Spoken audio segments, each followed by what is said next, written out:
Dust devils danced across the forgotten plains as Eliza Morgan stumbled upon Hollow Creek. The town stood frozen in time, windows boarded, doors hanging off hinges, the old saloon sign creaking in the wind. Not a soul in sight. Or so she thought. As dusk fell, candles flickered to life in windows she'd sworn were empty hours before. Whispers carried on the night air. Then they appeared, a family with clothes from another era and smiles that never quite reached their eyes. "You must be famished, child," the mother said, extending a hand that cast no shadow against the lamplight. "Come inside before dark. It isn't safe out there after sundown." What terrible secret was this family hiding behind their perfect smiles? Before we jump back in, tell us where you're tuning in from. And if this story touches you, make sure you're subscribed, because tomorrow I've saved something extra special for you.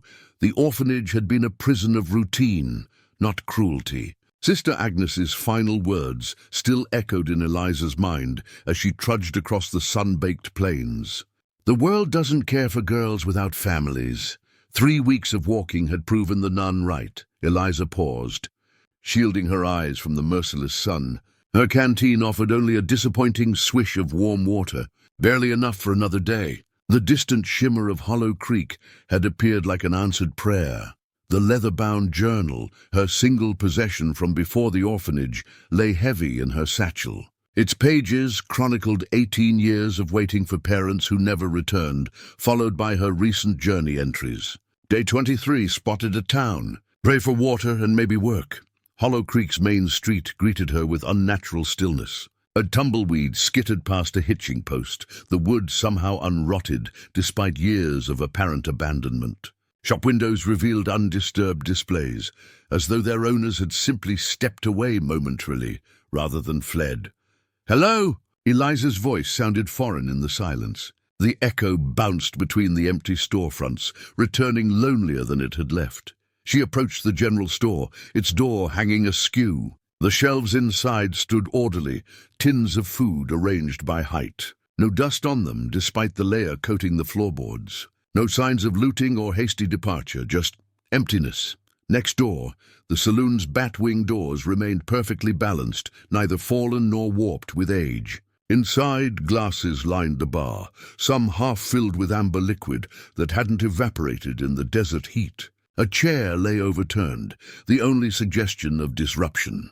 The schoolhouse sat further down the street, its bells silenced in the tower. Through the window, Eliza could see slates still propped on desks. Chalk marks preserving lessons interrupted mid-sentence. "Strange place to abandon," she muttered, moving toward the town's small church. Its double doors were firmly secured with planks of wood, forming an X across the entrance. Someone had carved symbols into the wood, not crosses, but something more angular and unfamiliar.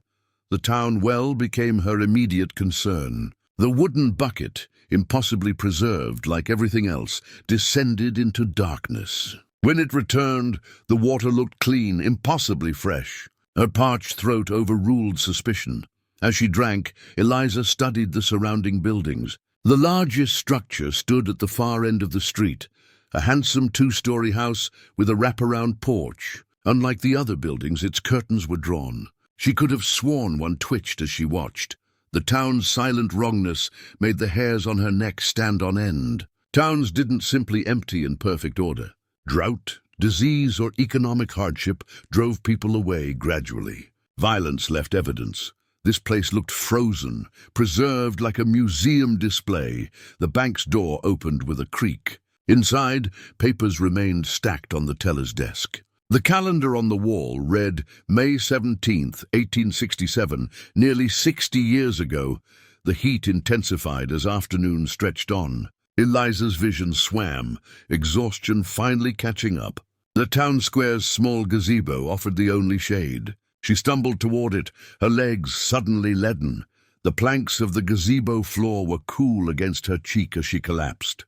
Darkness crowded the edges of her vision. The last thing she saw before consciousness fled was a small girl's face, peering at her from around a corner. A child with eyes too old for her face, whose mouth moved silently, forming what looked like the word, another. Soft cotton sheets and the scent of lavender pulled Eliza from unconsciousness. She blinked at an unfamiliar ceiling, where a brass oil lamp cast gentle light across floral wallpaper. Her dusty boots and travel-worn dress had been replaced by a cotton nightgown, freshly pressed and smelling of lye soap. "She's awake." "Mother!" called a girl's voice from the doorway. A woman appeared, tall and composed, her high-collared dress and tightly pinned hair reminiscent of fashion plates from decades past. Her smile revealed perfect teeth, yet never reached her eyes. "Welcome to our home, Miss Morgan. I'm Margaret Hartford. You gave us quite a fright collapsing in the square like that." Eliza struggled to sit up. "How do you know my name?" "Your journal, dear. We needed to learn who you were while you recovered." Margaret's hands remained perfectly still at her sides. "William, come meet our guest." A man entered, his posture militarily straight beneath a well-maintained waistcoat. His mustache appeared precisely trimmed, not a hair out of place. "William Hartford, at your service." He nodded stiffly. "Pleased to see you recovered. 3 days of fever had us concerned." 3 days? Eliza's voice cracked. "I've been unconscious for 3 days?" "The desert takes its toll," William replied, his cadence oddly measured. "Fortunate we found you when we did." The children edged into the room. The girl, perhaps 10 years old, wore a pinafore over a dress of outdated cut. The boy appeared near Eliza's age, his collar high and tight, hair pomaded in a style more fitting for a daguerreotype than a dusty frontier town. "I'm Sarah," the girl said with a curtsy that seemed rehearsed. "This is my brother Thomas." Thomas bowed formally. "Pleased to make your acquaintance, Miss Morgan." Eliza's gaze returned to the window where twilight gathered. "The town seemed abandoned when I arrived." An unspoken communication passed between the family members, a momentary stillness, like actors who had forgotten their lines. "We're the only ones who remained after the incident," Margaret finally said. "Incident?" "The mine closure," William interjected. "Drove everyone away." "Bad business, that. We maintained the Hartford family home through it all. But the buildings, they're all preserved as if dinner is prepared." Margaret interrupted. "You must build your strength. Sarah, help Miss Morgan dress." As the parents departed, Eliza noticed a silver frame on the dresser.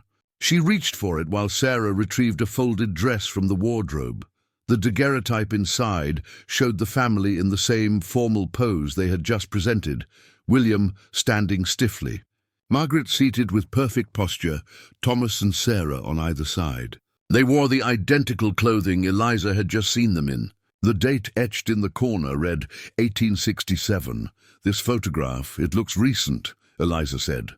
Sarah took it from her hands with practiced gentleness. "Father treasures family heirlooms. Our grandparents, you see. Family resemblance is strong with Hartfords." At dinner, Eliza observed the family's synchronized movements as they passed dishes that no one actually ate from. Their conversation seemed rehearsed, stories trailing off when details should have deepened. "We have rules for guests," William announced as Margaret poured tea no one drank. "Never venture out after dark. The desert night brings coyotes and worse to town borders.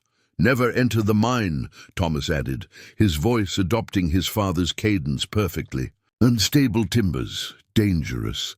Always lock your windows and doors at night," Sarah continued, her child's voice incongruously formal. "For safety." Later, as Thomas escorted Eliza back to her room, his lantern threw their shadows against the wall. Only his shadow moved. Hers remained oddly static. "How long will you stay in Hollow Creek, Miss Morgan?" Thomas asked, his question carrying unexpected weight. "Just until I'm recovered," Eliza replied. "I'm headed to California." His smile tightened. "Many say that upon arrival. Some find reasons to stay permanently." At her bedroom door, Margaret appeared with a brass key. "Lock your door, dear," she advised. "The house settles strangely at night. Wouldn't want you frightened by old timbers creaking." As the key turned in the lock, Eliza couldn't shake the feeling it was meant to keep something in, rather than out. The Hartford dining room existed in a bubble of lamplight and polished silver. Eliza watched the family perform the ritual of dinner with mechanical precision. Margaret's serving spoon delivered identical portions to fine china plates. William carved the roast with geometric exactitude. Thomas folded his napkin with the same 3 motions each time he dabbed his lips, though Eliza never actually saw food enter his mouth. "You must try the potatoes," Margaret insisted, though she hadn't touched her own. Family recipe passed through generations. The potatoes tasted of butter and salt, too perfect in flavor, as though Eliza's imagination had conjured them rather than actual ingredients. "Tell us of the orphanage," William prompted. "Sister Agnes was the matron you mentioned." Eliza's fork paused midway to her mouth. "I don't recall mentioning Sister Agnes." The family's movement suspended briefly, like a clock whose gears had momentarily caught. "Your fever talk?" Margaret explained smoothly. "You spoke of many things while delirious." "You mentioned California," Thomas interjected, his words overlapping his mother's explanation too precisely. "What awaits you there?" "Opportunity," Eliza replied, noticing how they all leaned forward simultaneously. "My mother's sister may be in San Francisco. We lost contact after my parents died." "Family is everything," Sarah said, her childish voice pronouncing the sentiment with adult inflection. "We could be your family now." "Sarah," Margaret chided without heat, "our guest has her journey to continue." A scratching noise came from somewhere outside, soft but distinct. William continued speaking as though nothing had interrupted, but Thomas's eyes darted to the window. As the conversation progressed, Eliza realized the family only asked questions they seemed to know the answers to already. Their responses to her rehearsed rather than reactive. When the brass mantel clock struck 9, William stood. "Bedtime approaches. Dawn comes early in Hollow Creek." Margaret gathered plates, still laden with food. "I'll show you back to your room, Miss Morgan." At Eliza's door, Margaret presented a brass key. "For your comfort," she explained. "The house makes unfamiliar sounds to new ears." The key's weight felt significant in Eliza's palm.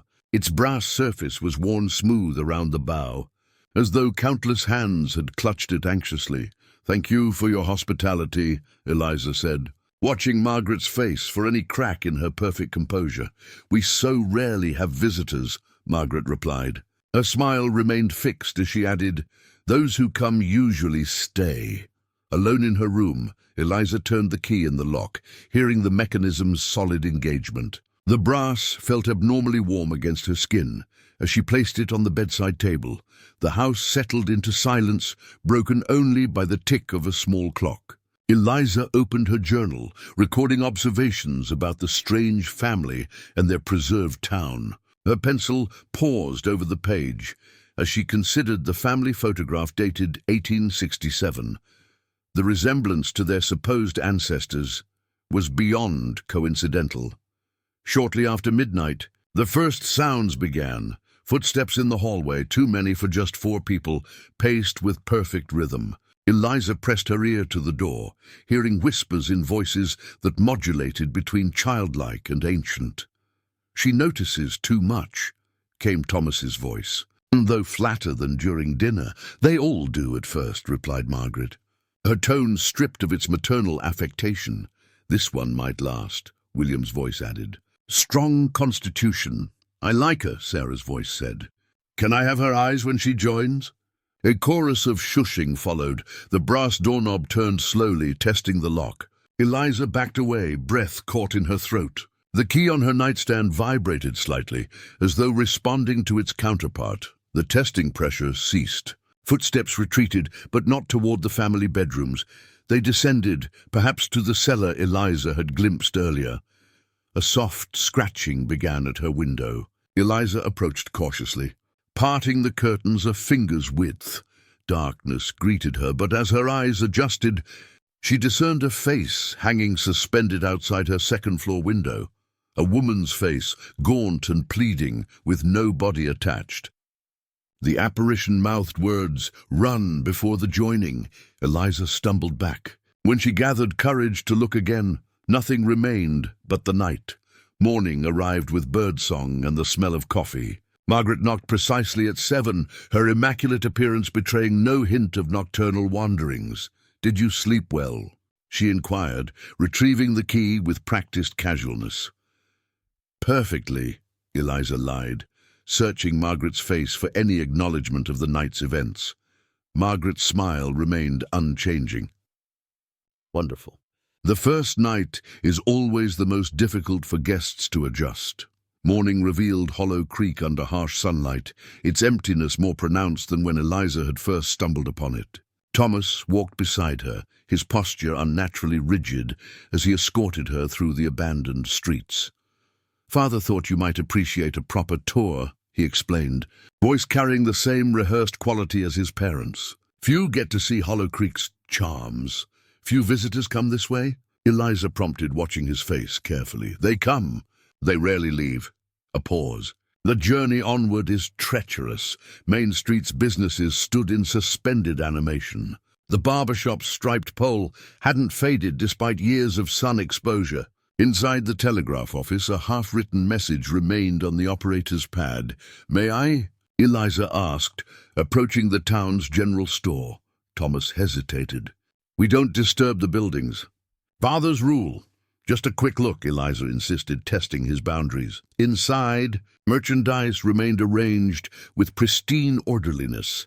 Canned goods, tools, bolts of fabric, all without dust or decay. Prices on a chalkboard listed goods in pre-war figures. A ledger lay open on the counter, its final entry recording a sale of mining supplies dated May 17th, 1867. "The day of the incident," Eliza murmured, running her finger over the ink that remained unfaded. Thomas stiffened. "We should continue." The schoolhouse door swung open at Eliza's touch. Inside, the classroom appeared frozen mid-lesson. Arithmetic problems remained chalked on the blackboard. A teacher's pocket watch lay open on the desk, its hands stopped at 3:27. What was being taught here? Eliza asked, gesturing to the strange diagrams beside the arithmetic, circular symbols interconnected by lines. "Mathematics," Thomas replied too quickly. "Advanced concepts for the mining engineer's children." The symbols resembled no mathematics Eliza had ever encountered. Farther down the street stood the church, its doors crossed with weathered planks. Unlike the other buildings, it showed genuine age, paint peeling, wood graying. The symbols carved into the barricade resembled those from the schoolhouse blackboard. "We don't approach the church," Thomas said firmly when Eliza stepped toward it. "Not safe." "Structural damage. What denomination was it?" Thomas blinked rapidly. "Denomination? Was it Baptist?" "Methodist." "Catholic?" "Yes," he answered, then frowned. "That is, all were welcome." At the edge of town, a cast-iron fence surrounded a small cemetery. Thomas physically placed himself between Eliza and the graveyard gate. "We don't disturb the dead," he said, voice dropping to a whisper. "They disturb us enough." Eliza pointed to a hill beyond the town's edge. "What's that structure?" "The mine entrance." Thomas's voice flattened. "Hollow Creek's blessing and curse." The mine's timber supports formed a dark mouth in the hillside, sealed with heavy planks like the church. Even from a distance, the same strange symbols were visible carved into the barricade. What was mined here? "Silver, officially," Thomas replied, his gaze fixed on the sealed entrance. "But they found something else. Something that shouldn't have been disturbed. It was the first genuine information he'd volunteered. What did they find, Thomas?" His rehearsed demeanor cracked momentarily. "Father doesn't like questions about the mine." As they walked, Eliza noticed Thomas never cast a shadow, despite the bright midday sun. She deliberately slowed her pace until they walked through a patch where her shadow stretched clearly across the dirt road. Thomas's form interrupted the sunlight, but produced no darkness. "Thomas," she said carefully, "how long has your family lived in Hollow Creek?" "Always," he answered automatically. "Since the founding. And how old are you?" 19 years, 7 months, and 12 days, he recited without hesitation. "How long since the incident?" His steps faltered. 58 years, 4 months, 3 days. Then you weren't born yet when it happened." Thomas stopped entirely, his expression freezing like a mechanical toy winding down. After several seconds, he blinked rapidly. "Family history is well preserved," he finally said. "Father makes sure we remember every detail." As they neared the Hertford house, Eliza paused at the town well. "May I?" she asked, gesturing to the bucket. Thomas nodded, seemingly relieved by the change of subject. Eliza lowered the bucket. When she pulled it up, she deliberately spilled water onto the hard-packed dirt. The water formed a small puddle that didn't soak into the ground. Instead, it sat atop the soil like mercury, eventually rolling away in tiny beads rather than evaporating or being absorbed. Thomas watched impassively, as though this behavior was perfectly normal. "We should return," he said. "Mother expects us for lunch, and Father doesn't approve of being out too long. The sun, you understand." As they walked back, Eliza glanced over her shoulder at the mine entrance in the distance. For just a moment, she thought she saw a figure standing in front of the barricaded opening, a miner with a lantern watching them. When she blinked, both figure and light were gone. "Every home needs a hearth," Margaret declared, as she guided Eliza into the kitchen the following morning. "A woman's domain is her kitchen." The Hertford kitchen gleamed with copper pots and porcelain dishes arranged with mathematical precision. A cast-iron stove radiating no heat dominated one wall. Bundles of herbs hung from ceiling beams, their scents suspiciously faint despite apparent freshness. "I thought you might appreciate learning family recipes," Margaret said, her hands smoothing an already immaculate apron. "Useful skills for when you establish your own household."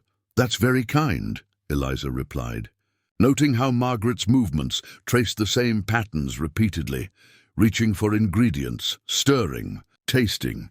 Though nothing actually changed in the bowls, Margaret indicated a leather-bound book on the kitchen table. "Hertford Family Recipes, 7 Generations Curated." Eliza opened the volume to find handwritten recipes in varying scripts. Most appeared conventional: cornbread, preserves, stews. But interspersed between familiar dishes were strange entries written in faded brown ink. For memory preservation, equal parts midnight dust, echo of laughter, and shadow of moon. Stir widdershins until memories settle. Feed monthly to maintain clarity. Another read, to bind new family, collect tears freely given, mix with earth from their homeland, 3 drops from the source. Serve in welcoming feast before first nightfall. Margaret watched Eliza's face as she read. "Family metaphors," she explained, closing the book gently. "My grandmother was poetic about her cooking. They're beautifully written," Eliza said cautiously. Margaret turned to a cupboard, retrieving ingredients that appeared as she reached for them, rather than from within the cabinet itself. "Today we'll prepare a traditional Hertford welcome meal. Special recipes reserved for guests." As Margaret demonstrated cooking techniques, Eliza noticed she never actually added heat to anything. The older woman's hands moved over ingredients, and they simply transformed. Raw vegetables became perfectly cooked without ever touching the stove. Dough appeared kneaded without Margaret's fingers, bearing a trace of flour. "Your technique is remarkable," Eliza observed. Margaret's smile tightened. "Years of practice. One day it becomes second nature." Throughout the morning, Margaret recited childhood stories that sounded rehearsed rather than remembered. Each anecdote ended abruptly before specific details could emerge. "As a girl, I loved gathering wildflowers on the hillside with my sister," Margaret began, then stopped mid-sentence, her expression momentarily blank, before continuing with a different story entirely. When Eliza asked about Margaret's sister, the woman's movements paused like a music box winding down. "We don't speak of Catherine," she finally said, voice distant. "Not since the incident." Near noon, Eliza noticed a door beside the pantry. Unlike the home's other entrances, its hinges showed genuine wear, its knob tarnished from frequent use. "Does that lead to a root cellar?" Eliza asked. Margaret positioned herself between Eliza and the door with unnatural speed. "Storage only. Nothing of interest. Perhaps I could help organize—" "No!"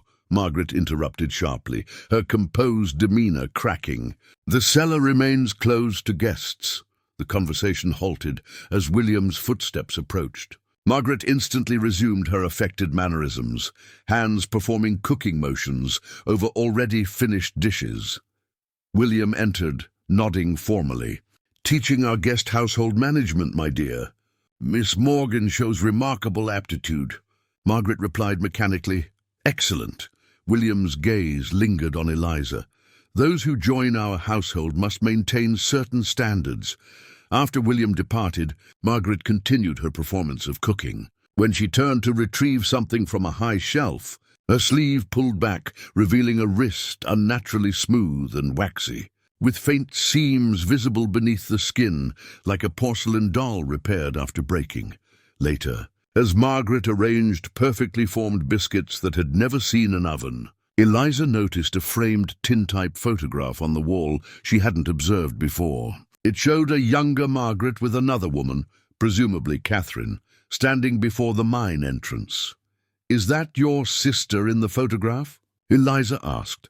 Margaret's expression remained unchanged, but her hands trembled slightly. "We haven't had visitors staying with us since before the incident," she said, as though responding to an entirely different question, not ones who noticed so much. As they worked, Eliza observed that the kitchen produced food without consumption of ingredients or fuel. Dishes appeared completed rather than cooked. Nothing was actually eaten. The family simply moved food around plates during meals before it vanished. When Sarah skipped into the kitchen later, she paused at the cellar door, pressing her ear against it. "They're getting louder today," she remarked casually. Margaret's hand closed around the girl's wrist with alarming strength. "Sarah, not in front of our guest. But Mother, she'll hear them soon enough. They always call to the new ones first. Enough!" Margaret's voice carried a harmonic quality that made the glassware vibrate. Sarah's expression went blank before she nodded and skipped away as though nothing had happened. Margaret turned to Eliza with her perpetual smile. Children and their imaginations.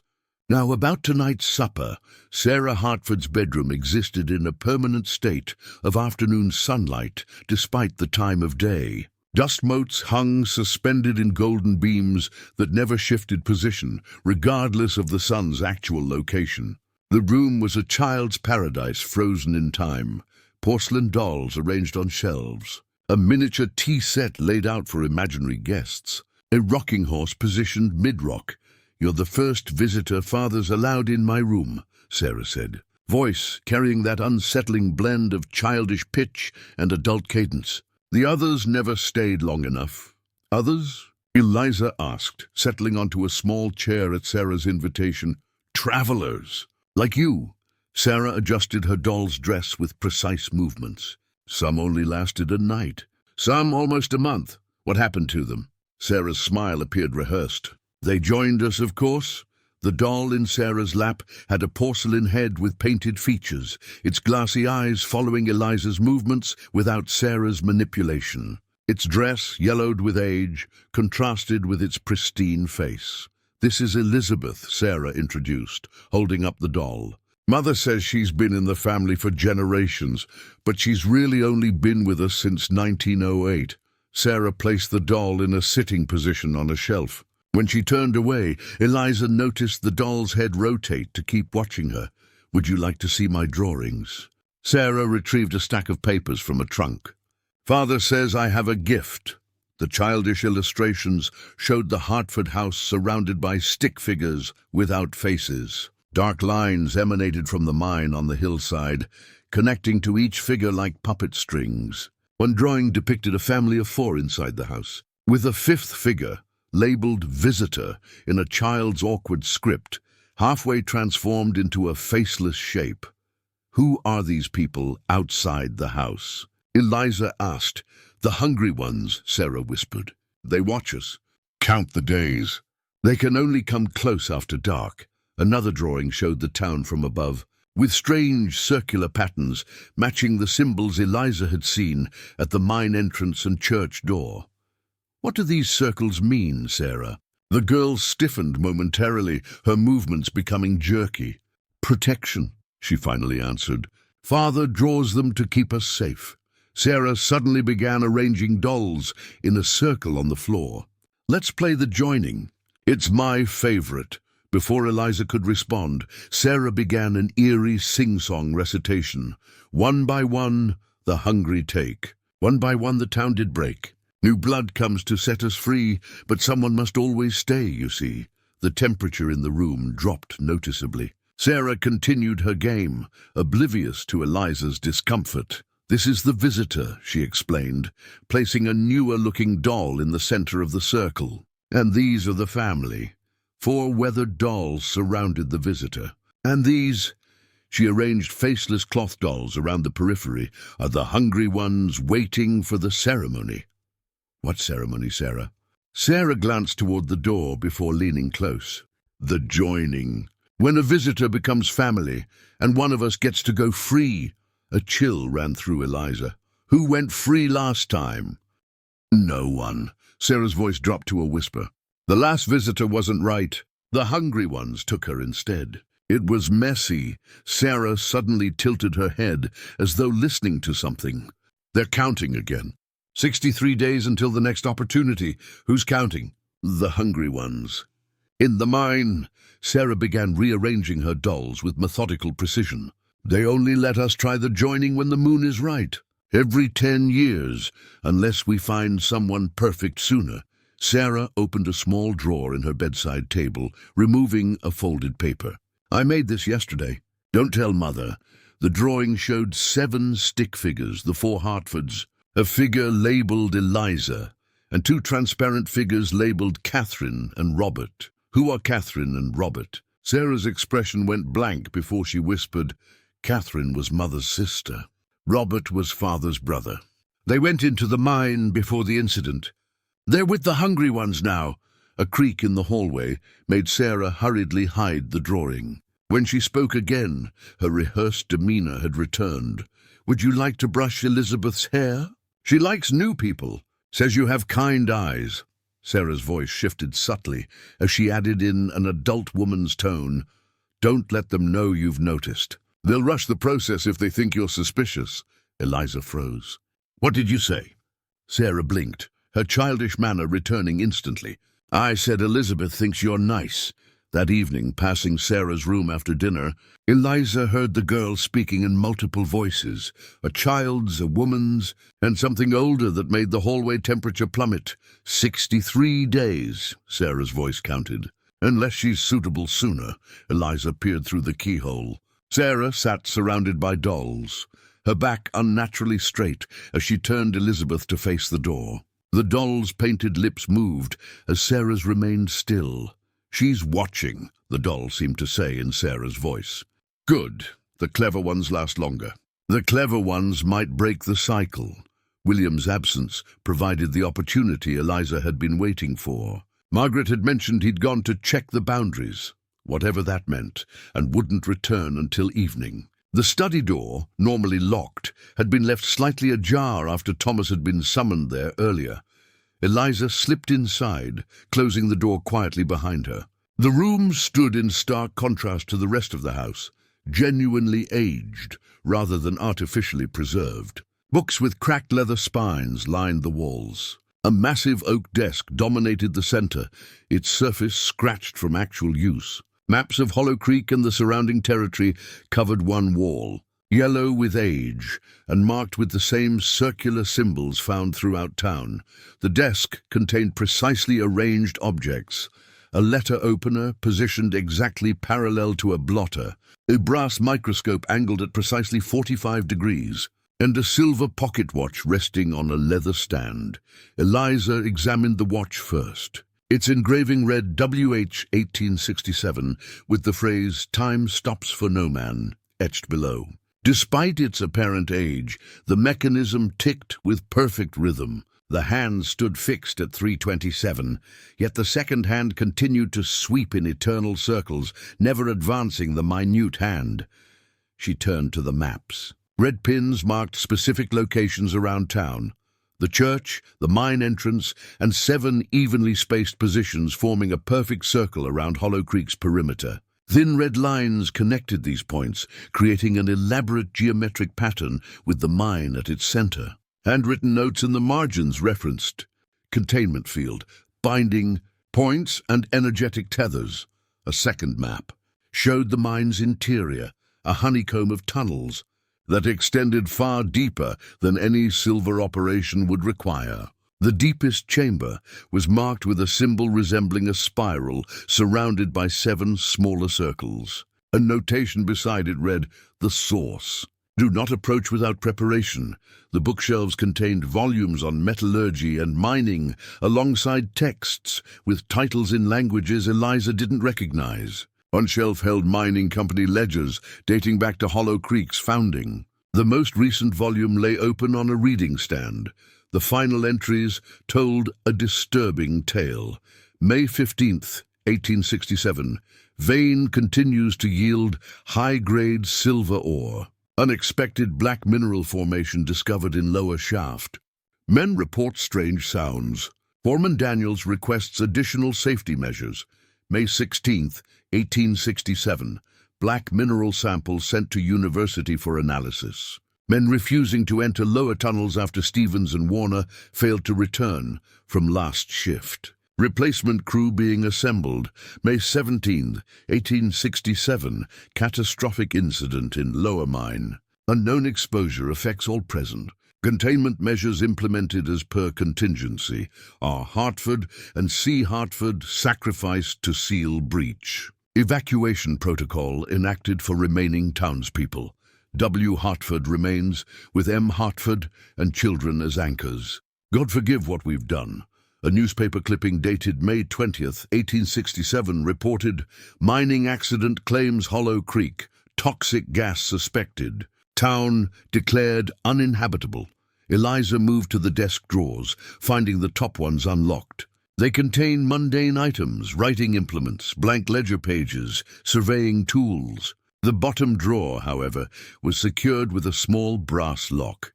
Using a letter opener, she carefully manipulated the simple mechanism until it clicked open. Inside lay a leather-bound journal labeled Visitors. The journal contained entries spanning decades, each following the same format. November 1872, James Miller, 27, traveling salesman. Duration, 3 days. Unsuitable, constitution 2 week. August 1879, Mary Sullivan, 19, homesteader. Duration 12 days. Attempted failed fusion. Remains contributed to the Hungry Ones. June 1888, Daniel Park, 32, prospector. Duration 41 days. Successful partial replacement. Thomas. Previous Thomas released to the Hungry Ones. Transformation incomplete, requiring reinforcement every new moon. The entries continued through the years, describing dozens of visitors, both labeled unsuitable or failed. The most recent entry remained unfinished. September 1925, Eliza Morgan, 18, orphan. Duration ongoing. Potential high, observant, strong constitution. Projected compatibility. Thomas replacement or Sarah reinforcement. Interesting reading. Eliza spun to find William standing in the doorway, his expression unchanged from its perpetual mask of civility. She hadn't heard him return. "Forgive my curiosity," she said, closing the journal carefully. "Your study door was open." William entered, his movements precise as clockwork. "Most visitors limit their explorations to the areas we designate." He took the journal, replacing it in the drawer without locking it. Though the curious ones typically last longer in the process. "What process would that be, Mr. Hartford?" William smiled without warmth. "Family integration, Miss Morgan." He gestured to the maps. "As you've likely deduced, Hollow Creek isn't an ordinary town. What emerged from the mine changed everything." He picked up the pocket watch, winding it through the time remained fixed. The incident occurred at precisely 3:27 p.m. on May 17, 1867. "I've lived that moment continuously for 58 years. "You're not human," Eliza stated simply. William considered this. "Not entirely, not anymore. The entity in the mine requires anchors to maintain the boundary. The Hartford family serves that purpose. Vessels, you might say." He replaced the watch exactly in its original position. "Our physical forms deteriorate. We require replacements, new vessels for the consciousness that maintains the boundary."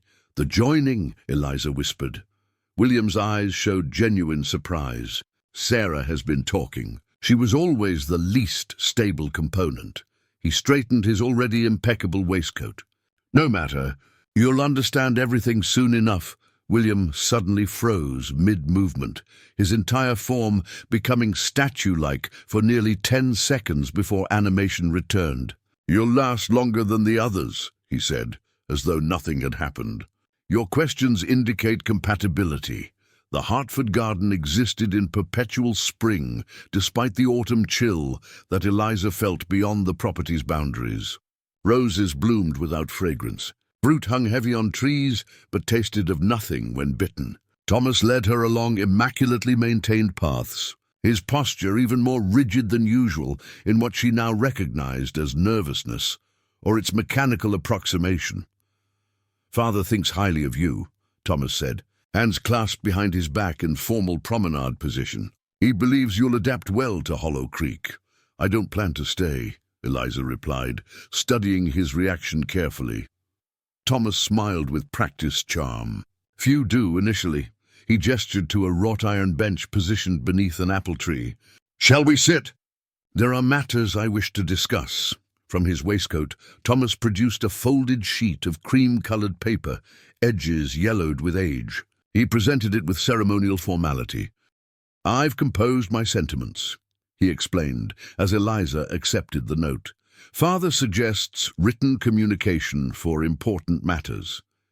The letter was written in elegant script, the ink a faded brown. "My dearest Miss Morgan, since your arrival in our humble town, I have found myself captivated by your grace and intelligence. Your presence has awakened feelings I believed long dormant. Though our acquaintance has been brief, I sense a connection that transcends conventional understanding of companionship. Would you do me the honor of considering a more permanent arrangement between us? Father believes our union would strengthen the family considerably.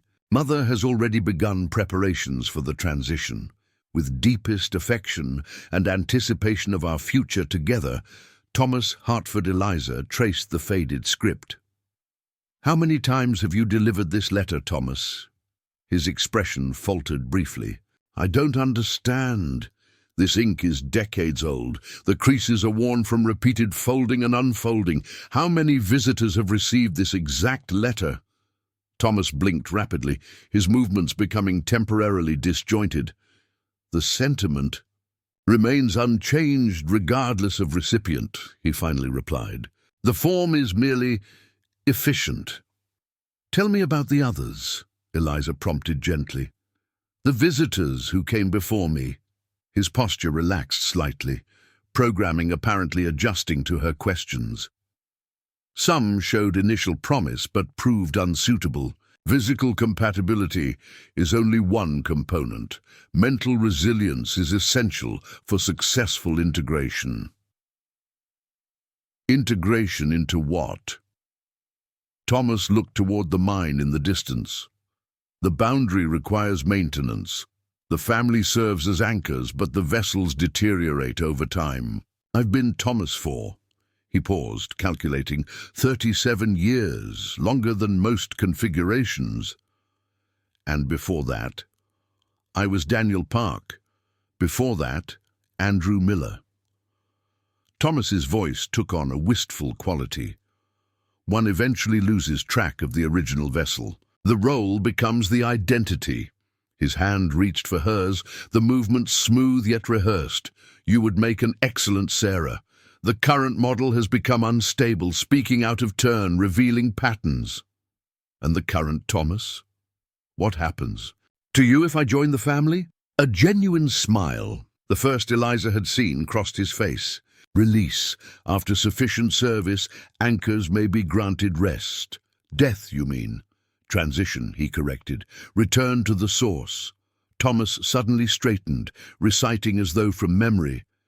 "And in their final hour, they shall know peace. Beyond the veil, having served faithfully as vessels of containment." The Hartford family creed. He leaned closer, voice dropping to a whisper. "The joining isn't what it appears, Eliza. Father describes it as a blessed transformation, but the process." He shuddered. "The last attempt with Jessica failed during integration." What remained afterward wasn't Jessica or Sarah. When is the next joining planned? The full moon in 60 days is optimal, but Father believes you might be compatible sooner. Thomas's hand tightened around hers. He's watching for signs of acceptance, and if I refuse... Thomas's expression shifted to something approaching sorrow. The hungry ones always need sustenance. The boundary must be maintained. He stood abruptly, resuming his formal demeanor. I shall recite poetry now, as tradition dictates during courtship. Without waiting for response, Thomas launched into Tennyson's Crossing the Bar, a poem published decades after his supposed birth. His recitation was flawless yet emotionless, like a phonograph recording.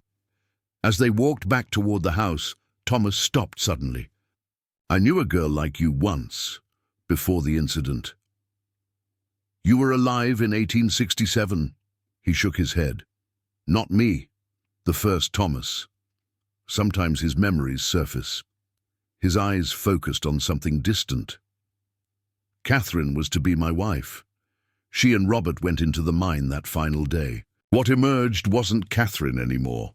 For a brief moment, something genuinely human flickered in Thomas's eyes. The joining isn't merging, Eliza. It's replacement. Your consciousness continues, but imprisoned, watching as something else wears your form. The humanity vanished as quickly as it had appeared, replaced by his customary, pleasant vacancy.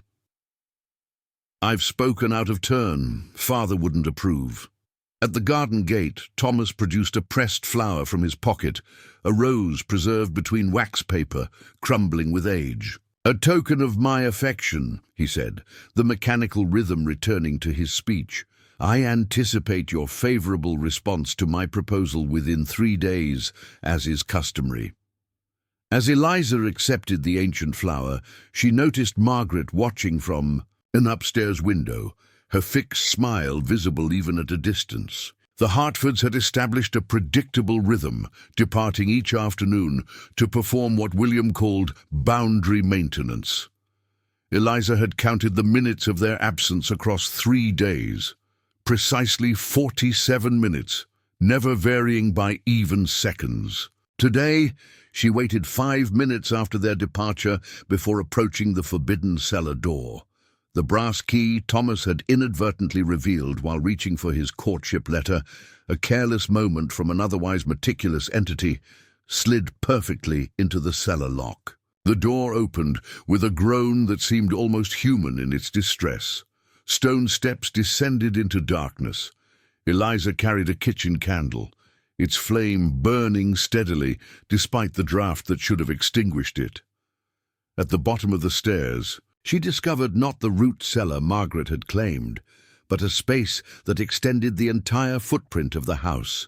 The walls were lined with shelves, holding preserved foods in mason jars dated decades apart, yet all appearing identically fresh. Canned peaches from 1879 beside beans from 1912, their contents suspended in perfect stasis. But it was the center of the cellar that drew her attention. A circular area had been cleared, the dirt floor packed smooth and inscribed with the now familiar symbols she'd seen throughout town. 7 brass candlesticks positioned at precise intervals around the circle contained black candles that had never been lit. Against the far wall stood a row of trunks, each labeled with a name and date: James Miller, 1872, Mary Sullivan, 1879, Jessica Winters, 1922. Each lock had been broken as though someone had examined the contents in haste. Eliza opened the trunk labeled Jessica Winters. Inside lay a woman's belongings: a floral dress, leather shoes, a hairbrush with strands of auburn hair, letters tied with ribbon, and a diary. The dress showed peculiar damage, a perfect circular hole over the heart area, its edges blackened as though burned from within. The diary's final entry read, May 4th, 1922. The family is planning something they call the joining for tomorrow night. Sarah keeps saying, I'll become one with her and she'll finally rest. I planned to leave this morning, but found myself unable to pass the town boundary, an invisible wall forcing me back. William says I've been chosen and should feel honored. God help me, I see now their inhuman nature. Margaret's hand came off when I grabbed her arm, revealing something black and crystalline beneath the skin. If anyone finds this, flee Hollow Creek immediately. Beyond the trunks stood a heavy wooden door reinforced with iron bands. From behind it came a sound, not quite voices, but rhythmic pulsations that Eliza felt in her chest more than heard with her ears. On a small table beside this door lay an unusual object, a mining lantern unlike any Eliza had seen. Its metal was blackened, not with soot, but with a material that seemed to absorb light. The glass surrounding the flame was clear yet distorted visibility like heat waves. Most strangely, though unlit, it began to glow with a pale blue illumination as Eliza approached. When she lifted the lantern, it grew warmer in her hand, the light steadying as if responding to her touch.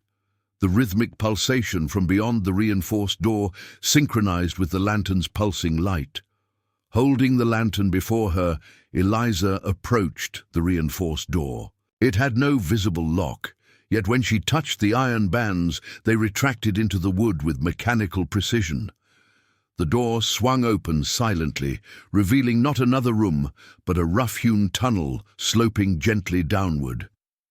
The tunnel walls bore the same strange symbols etched into the stone at regular intervals. As Eliza ventured forward, the lantern's light revealed boot prints in the dirt floor, fresh impressions heading deeper into the passage. The air grew colder with each step, yet remained unnaturally dry for an underground space.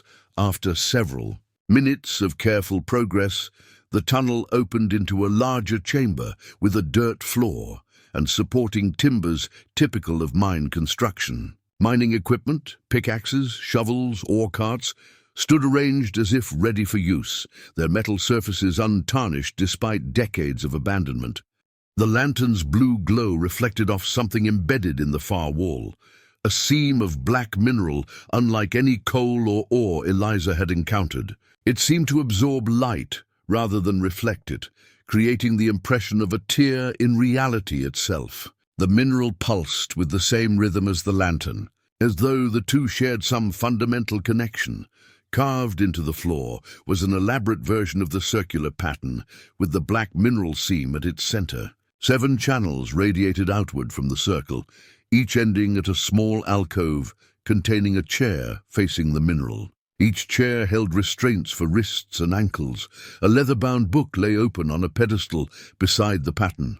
Its pages contained diagrams of the human body with the circulatory system highlighted in red ink. Handwritten notes described vessel preparation, consciousness extraction, and essence transfer. The final page held a ritual incantation in an unfamiliar language, with an English notation. Speak these words only when the vessel is secured and the replacement prepared. The hungry ones will accept no substitutions. As Eliza studied the book, a distant scraping sound echoed from the tunnel, the cellar door opening above. The Hartfords had returned early. The lantern flared suddenly, illuminating a small side passage Eliza hadn't noticed. As footsteps approached from the tunnel, she slipped into the hidden passage, the lantern dimming as if to conceal her presence. Through a crack in the rock, she watched William enter the chamber, followed by Margaret, Thomas, and Sarah. Each took a position at one of the 7 alcoves, leaving 3 empty. William approached the black mineral, pressing his palm against its surface. "The boundary weakens," he announced. "We must accelerate the joining." "The visitor shows adequate compatibility. She's more observant than the others," Margaret cautioned. "She's been asking questions about Catherine." "It doesn't matter," William replied. "The vessel is suitable. Preparations begin tonight." Dawn painted Hollow Creek in hues of amber and gold, the sunlight artificial in its perfection. Eliza had barely slept, the Hartfords' conversation in the mine chamber replaying in her mind. Their plan to accelerate the joining left little time for hesitation. With the family occupied by their morning routines, rituals performed with clockwork precision, Eliza slipped from the house. Thomas's warning about the town boundaries lingered in her thoughts. She needed to understand what held her here before attempting escape. The cemetery Thomas had prevented her from visiting seemed the logical starting point. Its wrought iron gates stood partially hidden behind the abandoned church, oxidized to a deep green, yet structurally sound. The gates opened silently despite their apparent age. Inside, the cemetery split into distinct sections. The oldest graves occupied the front, dating to Hollow Creek's founding in the 1850s. Ordinary headstones marked miners, shopkeepers, and their families, lives cut short by frontier hardships. These graves showed genuine age. Markers tilted and weathered by time. The second section proved more disturbing. 47 graves, arranged in concentric circles, all bearing the identical death date, May 17, 1867. Men, women, and children, the entire population of Hollow Creek, had died simultaneously. Each epitaph contained the same phrase, "Called by the depths." Beyond these lay a third section separated by a low stone wall. Here, individual graves stood at regular intervals, their headstones newer yet artificially aged to maintain the cemetery's timeless appearance. Each bore a name Eliza recognized from the trunks in the cellar: James Miller. 1872, joined the family, Mary Sullivan. 1879, joined the family, Daniel Park. 1888, joined the family. Dozens more followed the pattern, one approximately every decade, the most recent being Jessica Winters, 1922, though her epitaph read, "Found unsuitable." At the section's edge sat a leather-bound ledger inside a weathered metal box. The cemetery register contained meticulous records of every burial, handwritten in William's precise script. The earliest entries documented ordinary deaths, illness, accidents, childbirth complications, until May 17, 1867, when a single entry covered the mass burial. 47 souls released following exposure to the source. R. Hartford and C. Hartford sacrificed to contain breach. Remaining vessels integrated with essence to maintain boundary. The later entries proved more revealing. James Miller. Vessel quality poor. Consciousness absorbed by source rather than integrated. Boundary maintenance inadequate. Mary Sullivan. Partial integration achieved. Vessel rejected during final phase. Remains offered to the hungry ones. Daniel Park. Successful integration with Thomas Vessel. Previous Thomas consciousness released to source. Boundaries strengthened for projected 9-year duration. The pattern continued through the decades. Visitors joined into the family, replacing deteriorating vessels, while the replaced consciousnesses were released to the source. Jessica Winters' entry was particularly disturbing. Attempted integration with Sarah Vessel failed during consciousness transfer. Hybrid entity terminated. Partial essence salvaged for boundary reinforcement. Sarah Vessel damaged but functional with limitations. A final page contained a single name without additional information. Eliza Morgan. 1925. Joining scheduled. Beside this entry, someone had scratched a crude map showing 7 points around the town perimeter with the mine at the center. Next to it appeared a notation. Binding stones must be reinforced at moonrise. Current cycle, 58 years, 4 months, 11 days. Beyond the visitor graves, partially hidden behind overgrown bushes, Eliza discovered something even more disturbing, a freshly dug grave with no headstone. Its dimensions suggested it awaited an adult occupant. A folded burial shroud lay nearby, embroidered with the same symbols found throughout town. As Eliza examined the empty grave, movement caught her eye. Near the cemetery entrance, partially concealed behind a mausoleum, stood a figure in miner's clothing. Unlike the Hartford's perfect appearance, this man's form seemed deteriorated, portions transparent, features indistinct except for eyes that glowed with the same blue light as the lantern from the cellar. When their gazes met, the figure raised a pickaxe in what appeared to be warning rather than threat. He pointed toward the mine, then to the empty grave, before fading from sight like morning mist. "They don't usually reveal themselves in daylight," Thomas's voice startled her.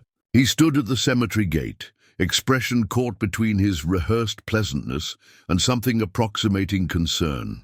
"The hungry ones grow bolder as the boundary weakens," he continued, approaching with careful steps. "They were miners once before the incident. Now they're something else. Like you're something else?" Eliza challenged. Thomas nodded, mask dropping entirely. "I was Daniel once. Before that, someone else." The memories fade with each transition. He gestured to the empty grave. "Father has accelerated preparations. The joining is scheduled for tomorrow night's moonrise. And if I refuse, the hungry ones must be appeased one way or another."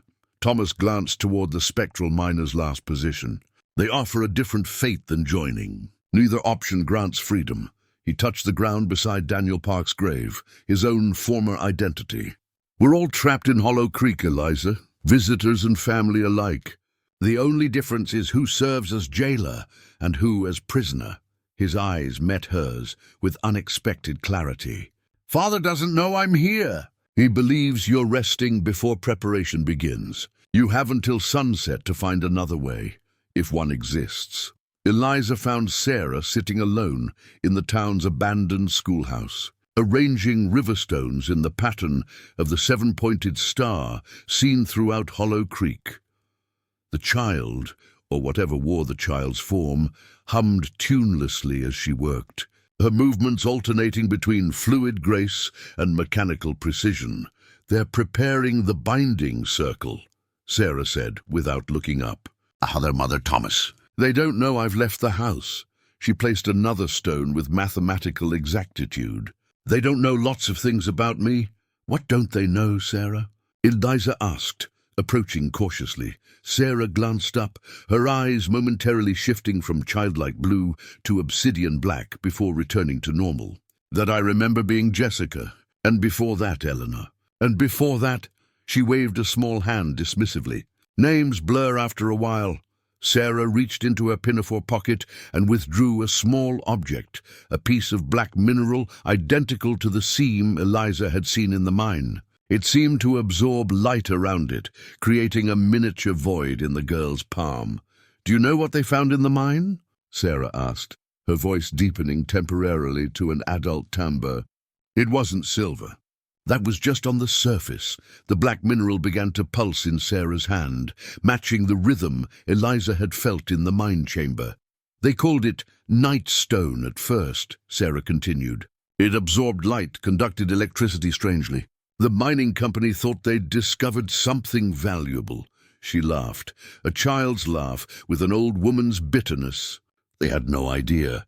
Sarah placed the mineral on her carefully constructed stone pattern. It immediately began to rotate slowly, defying gravity. The deeper they dug, the more they found. And the deeper they went, the stranger things became. Miners reported hearing voices, seeing things that couldn't be there. Sarah's eyes flickered to black again. By the time they reached the main deposit, half the crew was already gone. Not dead, just changed. "Changed how?" Eliza asked, transfixed by the rotating mineral. The night stone wasn't a mineral. It was a boundary, a membrane between realities. Sarah's voice shifted between child and adult with each sentence, and they tore it open. The floating mineral suddenly expanded, creating a miniature vortex of darkness that projected shadowy images. Miners with pickaxes, a tunnel collapse, screaming faces being consumed by creeping darkness. "What came through wasn't something meant for our world," Sarah whispered. "It couldn't exist here properly, needed vessels, needed consciousness to anchor itself." The swirling images showed Robert and Catherine Hartford descending into the mine, and carrying strange equipment. They thought they could close the breach, Sarah explained. Robert had studied esoteric sciences at university. He believed a ritual binding could contain whatever had emerged. The projection showed the pair drawing symbols in the mine chamber, arranging candles, chanting over an expanding darkness. They succeeded. "Partially," Sarah continued. The entity was bound to Hollow Creek, couldn't spread beyond, but the price was higher than expected. Everyone in town was consumed, except the Hartfords. The images shifted to show William and Margaret watching in horror as townspeople were enveloped by shadow, their forms dissolving while their expressions remained frozen in terror. William and Margaret survived because Robert used their life essence as anchors for the binding, Sarah said. But anchors deteriorate. They needed replacements. The vortex collapsed suddenly, the black mineral falling inert into Sarah's palm. Her expression became momentarily vacant before animation returned. "The entity exists between worlds now," she said, voice fully childlike again. "Not alive as we understand it, not dead either. It needs consciousness to maintain its partial existence here, consumes some, uses others as vessels for its fragments." "The hungry ones," Eliza whispered. Sarah nodded. "Those consumed outright. They exist at the boundary, neither here nor in the beyond, always hungry for what they've lost." She pocketed the mineral. "The family is different. They house fragments of the entity itself, maintaining the binding that keeps it contained." "And the joining?" "The original Hartford vessels are failing after decades of use," Sarah explained. "Father's form has lasted longest because he was the primary anchor, but even he's degrading. They need new vessels, younger, stronger." Sarah's face contorted briefly, features rearranging into an adult woman's before settling back into childish contours. "Jessica was supposed to replace me completely, but something went wrong. We merged partially. I'm neither fully Sarah nor fully Jessica now." She leaned forward, voice dropping to a whisper. "The joining isn't what Father describes. Your consciousness isn't released, it's trapped, aware but powerless, while something else controls your body." "Is there a way to stop it?" "To destroy the entity?" Sarah's expression grew distant. "The binding can't be broken without releasing what's contained. But it might be redirected." She glanced toward the mine. "Every binding has a focal point. Change that, and the entire structure shifts." She pulled Eliza close, whispering urgently. "The black mineral is both prison and prisoner. If you had enough, you could remake the binding circle. Draw the entity fully into a single vessel, rather than maintaining it across multiple anchors." "A sacrifice," Eliza realized. Sarah nodded solemnly. "One vessel willingly given might end the cycle permanently." Her small hand clutched Eliza's wrist with surprising strength. "But you'd need to enter the deepest chamber, where it all began, where the source waits. Would you show me how?" Sarah hesitated, then nodded. "Tonight, while they prepare the ritual circle, I can distract them briefly." She pressed the piece of black mineral into Eliza's palm. "Keep this hidden. It will guide you when the time comes." As Eliza's fingers closed around the mineral, a jolt of energy shot through her body. Visions flashed behind her eyes, the mine tunnel stretching endlessly downward, a chamber pulsing with darkness, and at its center, a swirling void that somehow watched her in return.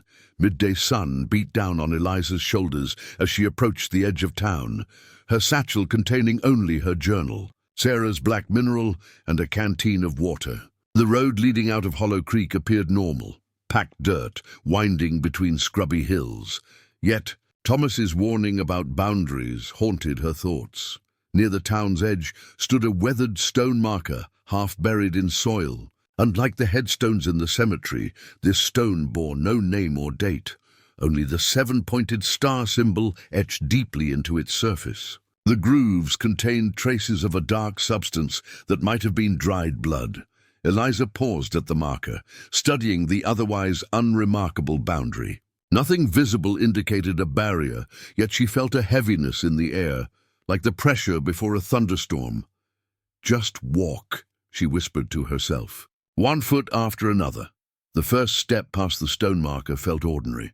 The second brought a slight resistance, like wading into water. By the third step, the resistance had become a physical force, pushing against every inch of her body.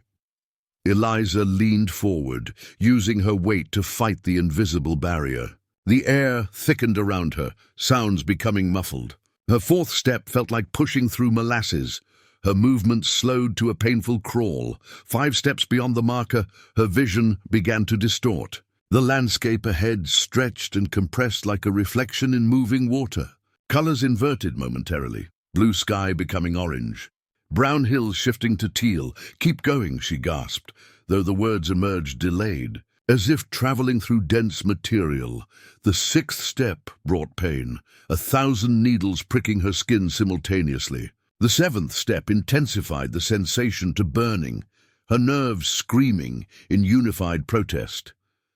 Still, Eliza pressed forward, focusing on the road ahead that seemed to recede even as she advanced. 8 steps, 9, each movement requiring more strength than the last. On the 10th step, the whispers began. "Return to the circle. The binding requires completion. Your vessel awaits preparation." The voices came from everywhere and nowhere, speaking in overlapping murmurs that bypassed her ears and manifested directly in her mind. By the 15th step, Eliza could barely move, her muscles straining against an increasingly solid barrier. Sweat drenched her clothing despite the moderate temperature. Her lungs labored as though the air itself had become too thick to breathe. 20 steps from the marker, the road ahead began to loop impossibly back toward Hollow Creek. No matter which direction she faced, the town reappeared in her vision, as though the landscape were folded upon itself. "This isn't real," she insisted, though her voice sounded distant to her own ears. "It's manipulation, not reality." As if in response, the black mineral in her satchel pulsed with heat. The world around her flickered momentarily, revealing glimpses of what appeared to be the true landscape. A barren, ash-covered plain surrounding Hollow Creek in all directions. With no road visible at all, 25 steps from the marker, Eliza's knees buckled. The pressure had become overwhelming, her body unable to fight the metaphysical weight pressing from all sides. Still, she crawled forward, fingernails breaking as she clawed at the increasingly unreal dirt beneath her. At 30 steps, darkness crept into the edges of her vision. The whispers had become shouts, the voices no longer trying to persuade, but to break her will through sheer volume. "Return! Return! Return!" As consciousness began to fade, Eliza glimpsed something beyond the barrier, figures watching from the true wasteland, dozens of them standing motionless in the ash. Their forms appeared human but wrong, proportions slightly distorted, movements too fluid or too jerky to be natural. The hungry ones, waiting outside the binding circle. One stepped forward, a woman in tattered clothing that might once have been a fashionable traveling suit. Her face, partially visible beneath dirt and decay, bore enough resemblance to the photograph in the cellar for Eliza to recognize Jessica Winters, or what remained of her consciousness after the failed joining. Jessica's mouth moved, forming words Eliza couldn't hear through the barrier. She pointed urgently toward town, then made a circular motion followed by a slashing gesture across her own throat. Before Eliza could interpret the warning, her vision narrowed to a pinpoint and then vanished entirely. She awoke to the sensation of being carried. William Hartford held her with inhuman strength, his gait mechanically steady as he transported her back toward town. The sun had shifted position. At least 2 hours had passed. "An admirable attempt," William commented, noticing her return to consciousness. "Most visitors manage only a few steps before turning back. What happens if someone breaks through?" Eliza asked, her throat raw as though she'd been screaming. "They don't break through," William replied with mechanical certainty. "They merely join the hungry ones in a different manner. The binding contains everything touched by the entity, including those who've encountered it." As they passed the boundary stone, Eliza noticed fresh markings in the dirt surrounding it, a circle of symbols that hadn't been present during her escape attempt. William followed her gaze. "The boundary required reinforcement after your attempt," he explained. "Thomas completed it while I retrieved you. He's quite efficient, despite his hesitations about your joining." "You can't keep me here forever," Eliza stated, though the evidence suggested otherwise. William's expression remained unchanged as they reached the Hartford house. "Forever is precisely what we offer, Miss Morgan. A permanent place in the family." As he carried her up the porch steps, Eliza noticed Margaret watching from the parlor window, her fixed smile contrasting with the mechanical stillness of her pose. Behind her stood Thomas, his expression betraying something almost like regret. "Preparations begin immediately," William announced, as he carried Eliza across the threshold. The joining occurs at midnight. Locked in the bedroom that had become her prison, Eliza studied her reflection in the vanity mirror. 8 days in Hollow Creek had wrought subtle but undeniable changes. Her skin had taken on an unnatural smoothness, like porcelain rather than living tissue. The freckles that had dotted her nose since childhood had faded, as though her identity were being gradually erased.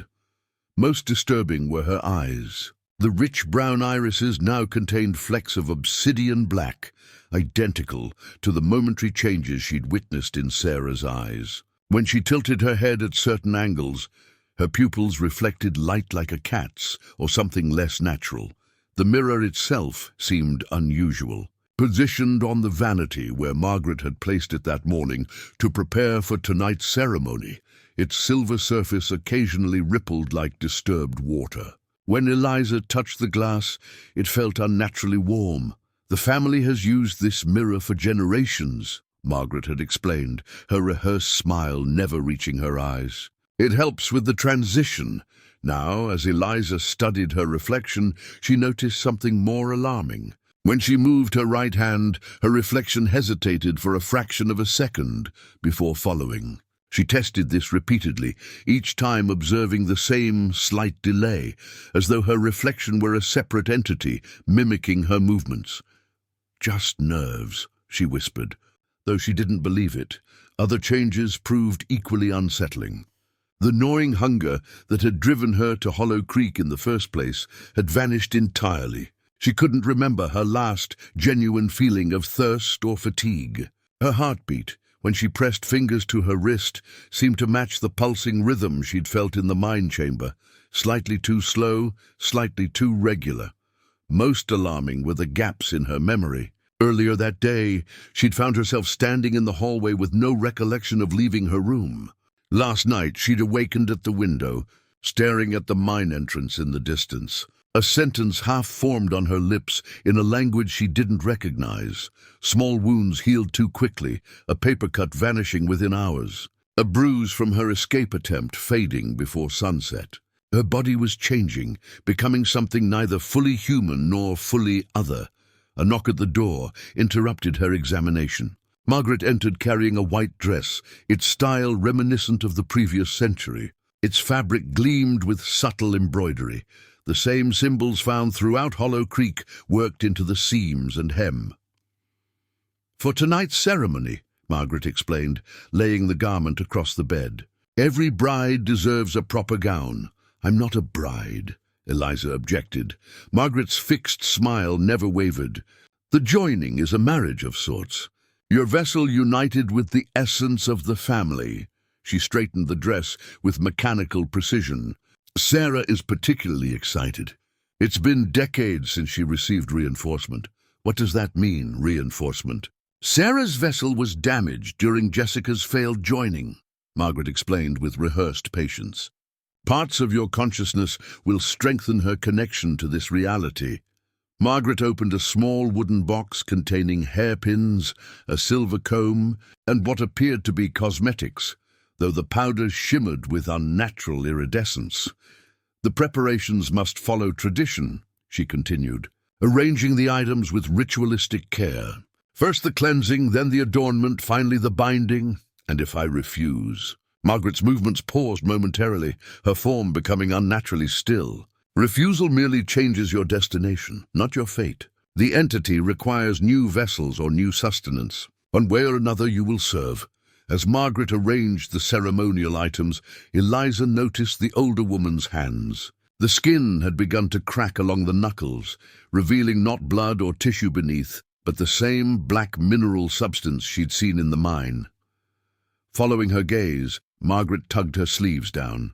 "William's vessel has maintained integrity longest. Mine requires frequent renewal through the source. How many times have you done this?" Eliza asked. "How many visitors have you prepared for joining?" 23 complete joinings since the incident, Margaret recited, with mechanical precision. 12 partial joinings when vessels proved inadequate. 9 offerings to the hungry ones when compatibility failed entirely. And before you were Margaret? Who were you then? The question triggered something unexpected. Margaret's posture faltered, her perpetual smile slipping momentarily. I was... Her voice distorted, dropping to a lower register before returning to normal. Margaret Hartford is all I have ever been. The mirror on the vanity suddenly rippled violently. In its surface, Eliza glimpsed not her own reflection, but a series of women's faces, dozens of them overlapping and shifting, all wearing the same dress Margaret now carried. All with the same vacant expression, Margaret followed Eliza's gaze to the mirror. The transition becomes easier if you don't resist, she advised, voice softening to something almost sympathetic. Fighting only prolongs the discomfort. Did you fight it? Eliza asked. When you were joined? Margaret's composed expression fractured briefly. There was no Margaret before me, she insisted, though uncertainty had crept into her voice. I have always been... She stopped suddenly, hands pressing against her temples as though in pain. For a moment, something human flashed in her eyes. Run, she whispered in a voice entirely different from her usual tone. The cellar tunnel, past the ritual chamber, find the 7th depth. As quickly as it appeared, the humanity vanished. Margaret straightened, her mechanical smile returning. William will come for you at 11, she announced in her normal voice, as though the lapse had never occurred. I will return to help you dress at 10:30. After Margaret departed, Eliza turned back to the mirror. Her reflection now moved in perfect synchronization with her again, but something fundamental had changed. When she leaned close to the glass, her pupils expanded unnaturally, revealing flecks of the black mineral growing within her irises. I'm becoming like them, she whispered to her changing reflection. Time is running out. As twilight descended on Hollow Creek, Eliza paced her room, searching for any weakness in her confinement. The door remained locked from outside. The window, while unbarred, opened to a sheer 2-story drop, and more significantly, the boundary that had already proven impassable. Less than 5 hours remained before William would come to escort her to the joining ceremony. A soft, scratching sound drew her attention to the bedroom wall adjacent to Sarah's room. The floral wallpaper bulged slightly, as though something pushed against it from within. When Eliza pressed her ear to the wall, whispers became audible. Dozens of overlapping voices, speaking just below the threshold of comprehension. Cautiously, she pressed her fingertips to the wallpaper. The material felt unnaturally warm and yielded like skin rather than paper. When she applied slight pressure, her fingers sank into the wall as though it were composed of dense fog rather than solid material. As she pulled her hand back in alarm, the wallpaper split along the seam, curling away to reveal not the expected wooden laths and plaster, but a dark, reflective surface resembling the black mineral from the mine. Names had been carved into this surface, hundreds of them, each in different handwriting. Some appeared recent, others worn by time. Jessica Winters, 1922. Daniel Park, 1888. Mary Sullivan, 1879. The visitors from the cemetery and cellar trunks, their names preserved in this hidden memorial. But there were far more names than Eliza had seen in the graveyard, names dating back to Hollow Creek's founding and forward to dates not yet reached. As her fingers traced a name, the whispering intensified. When she touched Jessica Winters, a woman's voice spoke with sudden clarity. They trap consciousness here, between vessel and void. We are neither living nor dead. The voice came from the wall itself, vibrating through Eliza's fingertips. When she jerked her hand away, the voice faded back into the general whisper.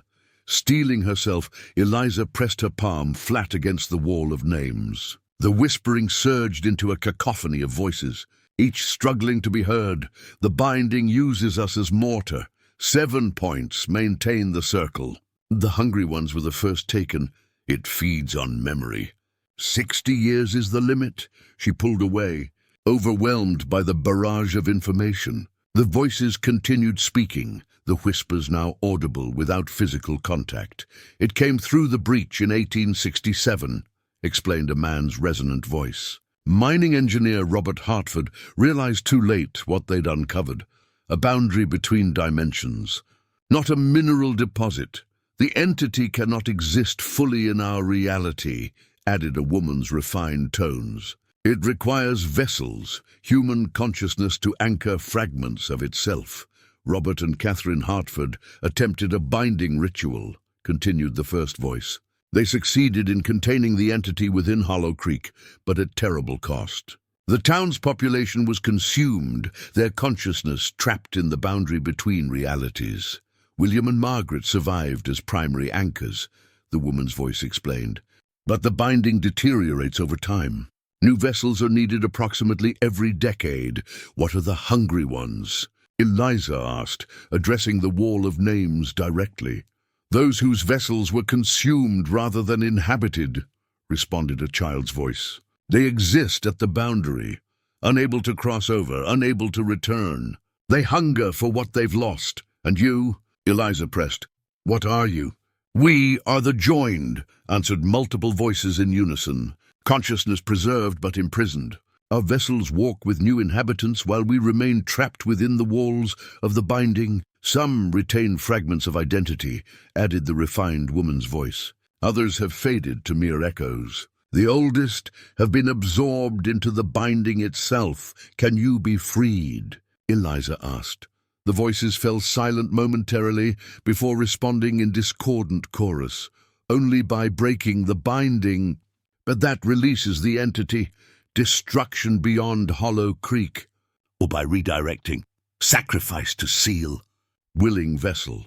From this confusion, a single authoritative voice emerged, deeper than the others. With an edge of command, there is another way. The entity requires 7 anchors to maintain partial existence here. Currently, those anchors are the 4 Hartford vessels, plus the 3 visitors they've designated as replacements. If someone were to establish direct connection with the source, the voice continued, they could theoretically redirect the binding to require only 1 anchor instead of 7. A sacrifice, Eliza concluded. A willing vessel, corrected the commanding voice. The difference is crucial.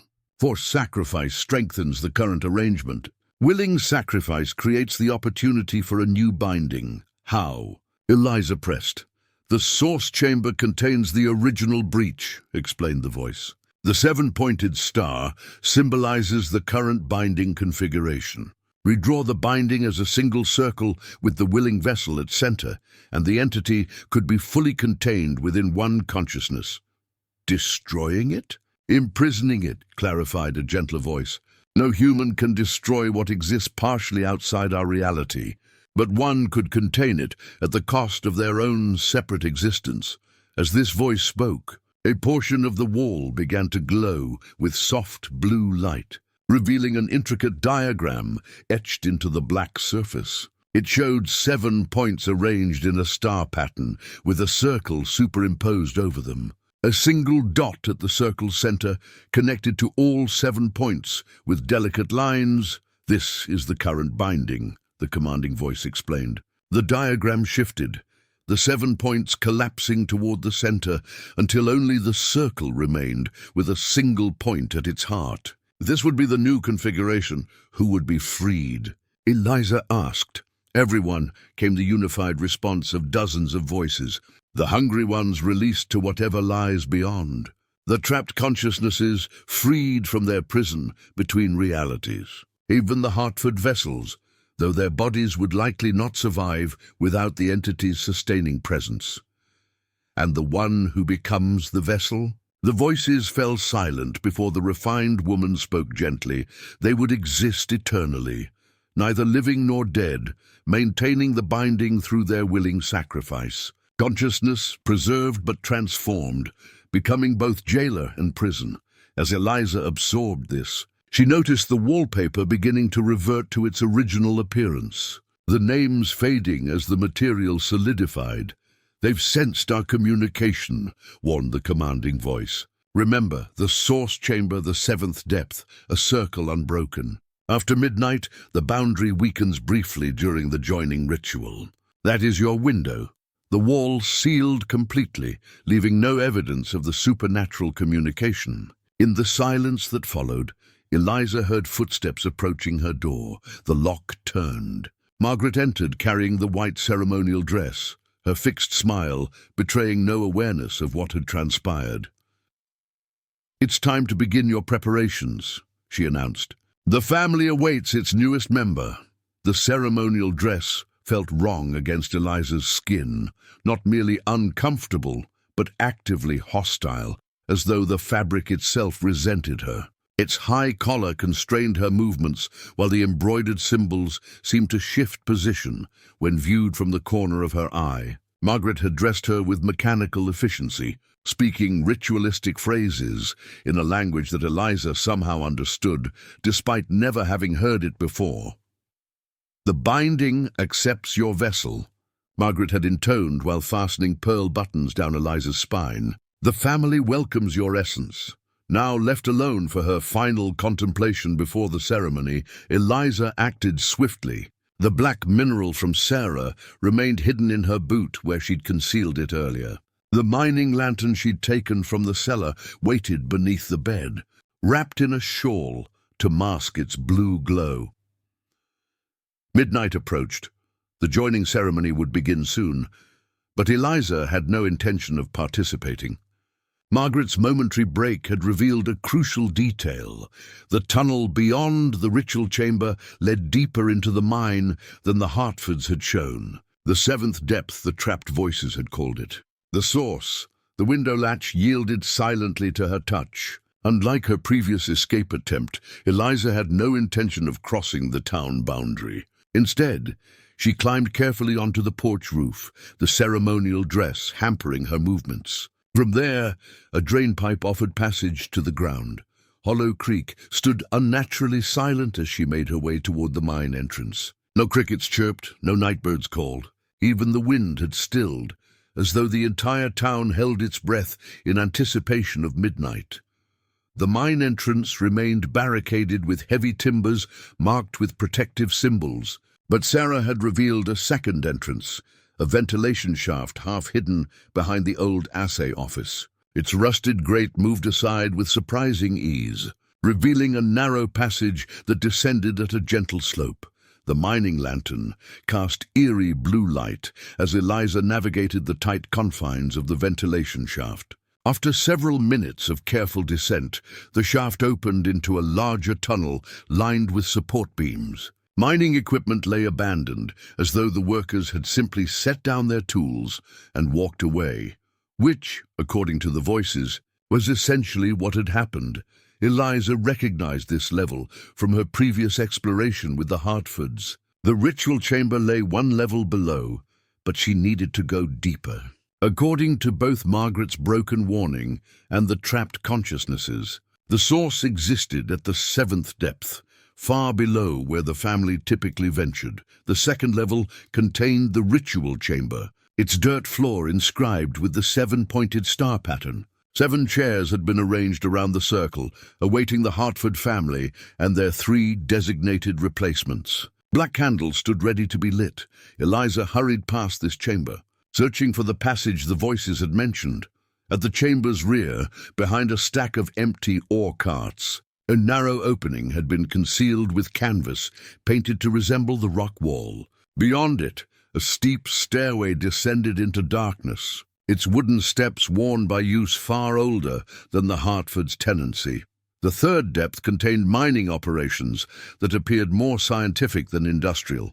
Tables covered with measuring equipment, glass containers holding samples of the black mineral, notebooks filled with calculations and diagrams. The handwritten notes bore dates from early 1867, signed with the initials R.H., Robert Hartford documenting his discovery before understanding its true nature.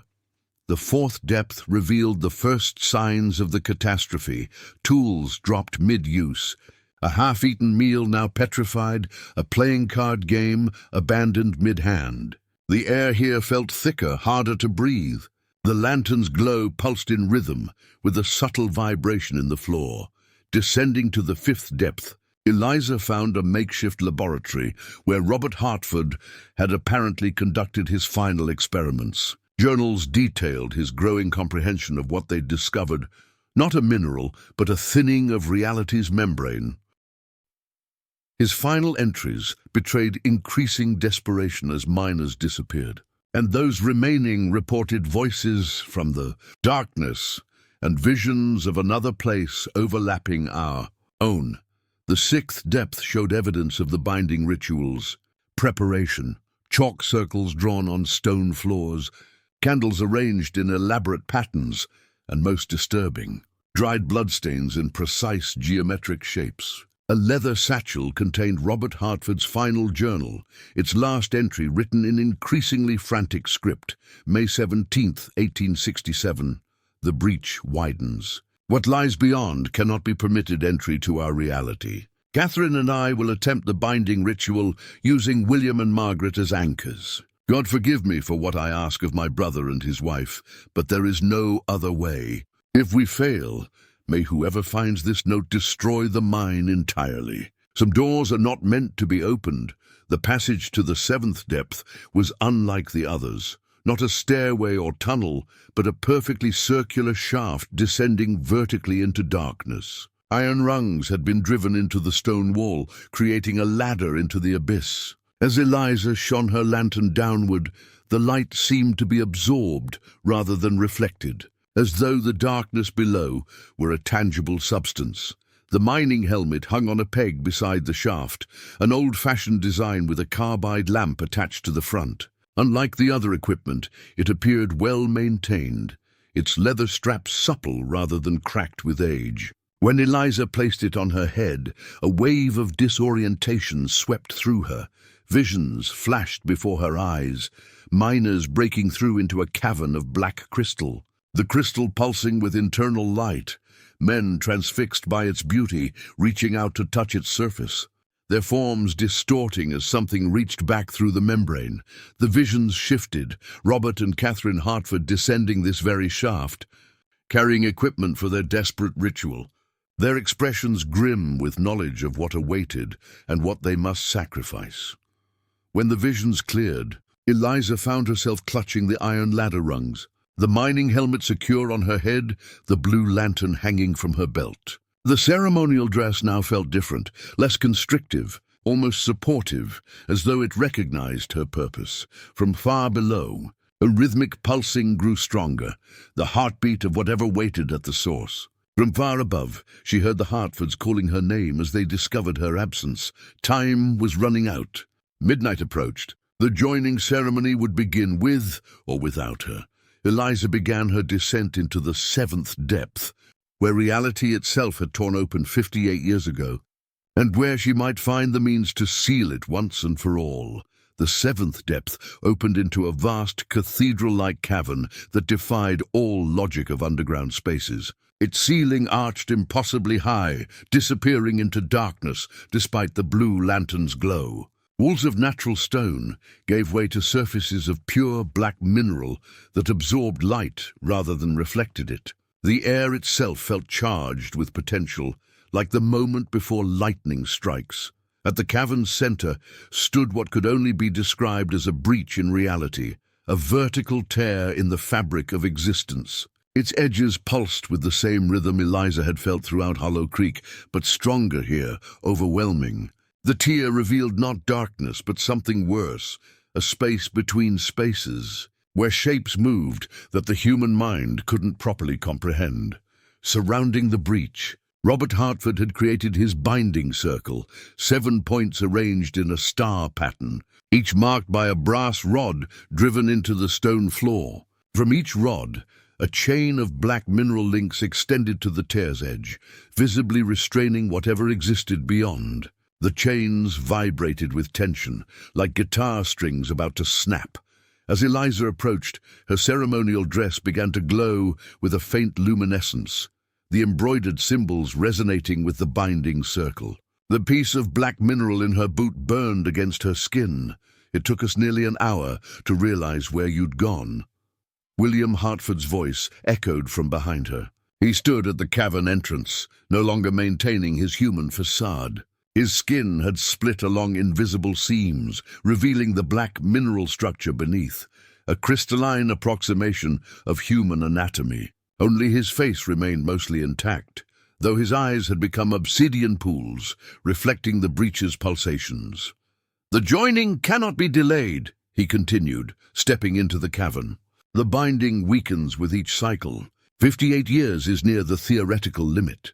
Behind William came Margaret, Thomas, and Sarah, each in various stages of transformation. Margaret's porcelain features had cracked like a broken doll's, revealing the same crystalline structure beneath. Thomas remained mostly human in appearance, except for his hands, which had elongated into sharp-edged approximations of human digits. Sarah appeared least changed, though her eyes had become entirely black. "You misunderstand our purpose," William said, his voice resonating with harmonics that hurt Eliza's ears. "We are not villains. We are jailers, containing something that would consume your reality if released, by consuming others instead," Eliza challenged. William made a gesture that might have been a shrug with more human shoulders. "Sacrifices are necessary, the few for the many." "Robert Hartford found another way," Eliza said, reaching into her boot for the black mineral fragment. "A single willing vessel instead of 7 forced ones." For the first time, genuine emotion crossed William's deteriorating features. Fear. "My brother's theories were flawed," he insisted. "A single vessel cannot contain the entity, unless that vessel offers itself willingly," Eliza countered, with full understanding of what's being contained. The cavern trembled as the church bell in Hollow Creek tolled midnight, the sound impossibly audible at this depth. The breach widened fractionally, the binding chains stretching to their limit. "It's time," Margaret announced, her voice no longer attempting human inflection. "The joining must proceed." From her dress pocket, she withdrew an object Eliza hadn't seen before, a ceremonial knife with a blade of the black mineral and a handle carved from bone. Its surface was etched with the same symbols found throughout Hollow Creek. "The willing give blood," Margaret explained. Advancing toward Eliza, "The chosen receive essence." "Stop!" Sarah's voice cut through the cavern, higher and clearer than the others. "She knows the truth." The child stepped forward, her movements more fluid than her family's. "The joining isn't a merger, it's replacement. Your consciousness remains trapped forever, while the entity wears your body." "Silence," William commanded, his voice reverberating with unnatural power. Sarah flinched but continued, "I remember being Jessica, and Eleanor before that, and others going back decades. We're not released. We're imprisoned in the walls of the binding." Thomas moved to Eliza's side, his crystalline hands flexing.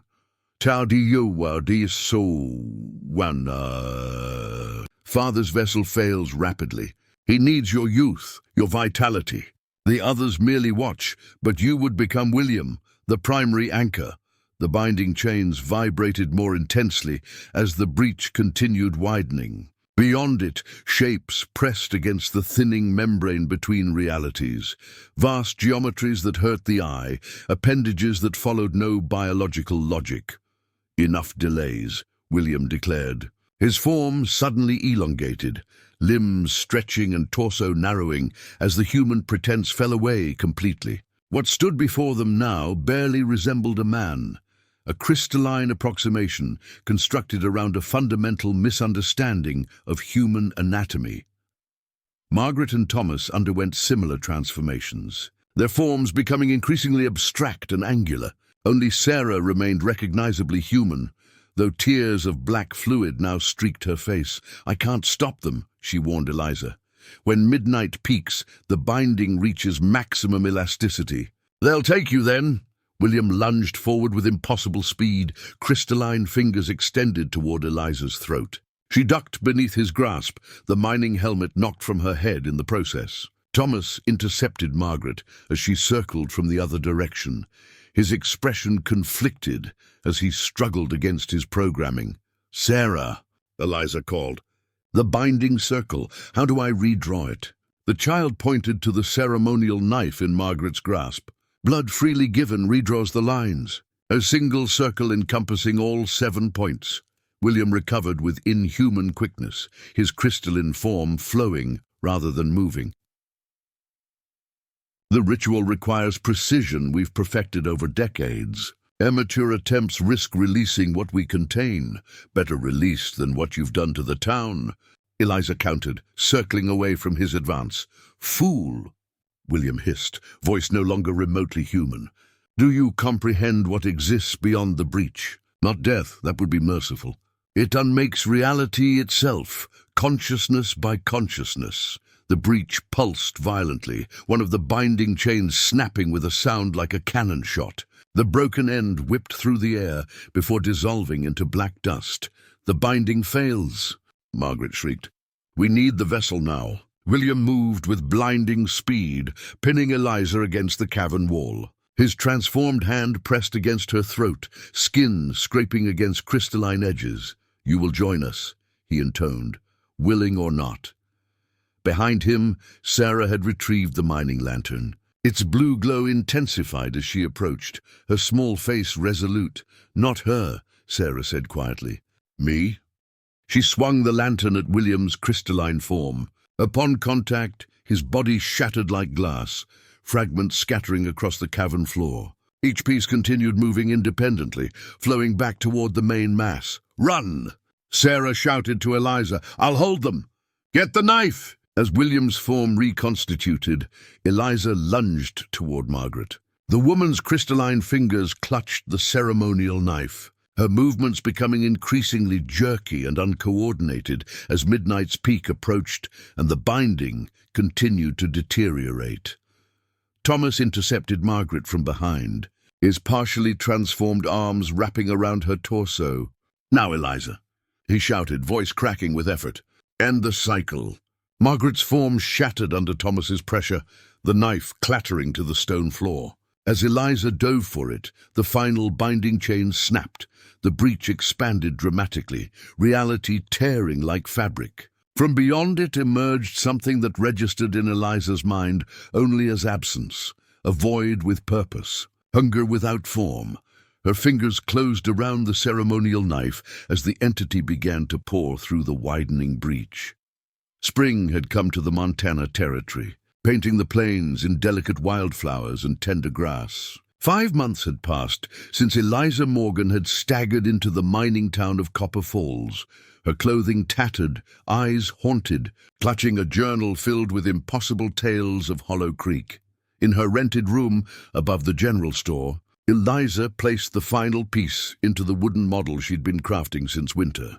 The miniature replica of Hollow Creek stood complete on her table, each building meticulously recreated from memory, down to the church's barricaded doors and the mine entrance on the distant hill.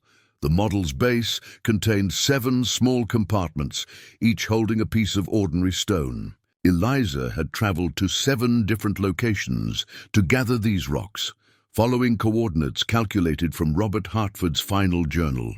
The boundary stones, the physical anchors of what had once contained the entity. She ran her finger over the scar on her palm, a perfect circle that refused to fade despite the passage of time. Beneath her touch, it pulsed with familiar rhythm. Though no one else could feel the vibration, the nightmares had subsided somewhat. No longer did she wake screaming, the void pressing against her consciousness, hungry voices demanding release. The binding held, though maintaining it extracted a continuous toll. Each morning she examined her reflection, searching for black flecks in her eyes or seams appearing in her skin. So far, her humanity remained intact, though something else now resided alongside it. The sheriff had organized search parties after she'd arrived in Copper Falls, with her wild story of an abandoned town that held people prisoner. They'd found nothing but empty desert where she claimed Hollow Creek stood. The railroad company had no record of the town. Despite her insistence it had been a thriving silver mining community until 1867. Only Professor Amundsen from the university had taken genuine interest in her story, particularly after examining the single artifact she'd escaped with, a small brass object that resembled a pocket watch but contained a crystal of the black mineral at its center. The crystal no longer absorbed light as she claimed it once had. Appearing now like ordinary obsidian, the professor's research had uncovered scattered references to Hollow Creek in obscure mining journals. Though official records showed no such settlement had existed, a geological survey from 1870 mentioned unusual formations in the approximate location, but noted the area was devoid of exploitable resources or habitation. Eliza knew the truth. As the entity had begun pouring through the breach, she had used the ceremonial knife to cut her palm, redrawing the binding circle as a single unbroken line encompassing all 7 anchor points. With blood freely given by a willing vessel, she had recited the words found in Robert Hartford's journal, offering herself as the sole container for what existed beyond the breach. What followed remained largely blank in her memory, impressions of light and darkness, pain beyond human comprehension, and the sensation of something vast folding itself impossibly into the confines of her consciousness.